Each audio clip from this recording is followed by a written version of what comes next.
Finanšu policija atklājusi kārtējo vērienīgo naudas atmazgāšanas schēmu. Pēc aptuveniem aprēķiniem schēmā kopš pagājušā gada apgrozīti vismaz 10 miljoni, bet valstī nodarīti ap 2 miljoniem lātu lieli zaudējumi. Naudas atmazgātāju kantorim bijušas filiāles Lietuvā un Igaunijā, un tas bija saistīts ar Krievijas kriminālajām aprindām.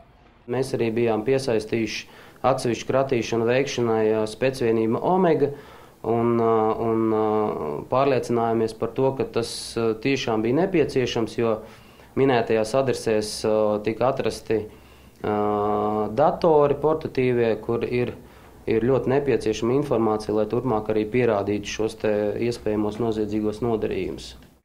Lai apturētu naudas atmazgāšanas grupējuma darbību, Finanšu policija esot veikusi vairāk nekā 60 kratīšanas vienas dienas laikā birojos, dzīvesvietās un automašīnās. Viens no noziedzīgā grupējuma dalībniekiem bija gatavojies ceļojumā uz Šveici, un nākot pa durvīm ārā, viņam nācās sastapties ar mūsu darbiniekiem un nācās mainīt savu virzienu no Šveices uz Finanšu policijas adresi. Kopumā noziegumā iesaistītas aptuveni 30 personas, taču aizdomās turēto status pagaidām noteikts 5. Neviens no schēmas dalībniekiem pagaidām nav apcietināts. Amatpersonas stāsta, ka šis ir viens no vērienīgākajiem atklātajiem naudas legalizēšanas grupējumiem Finanšu policijas vēsturē.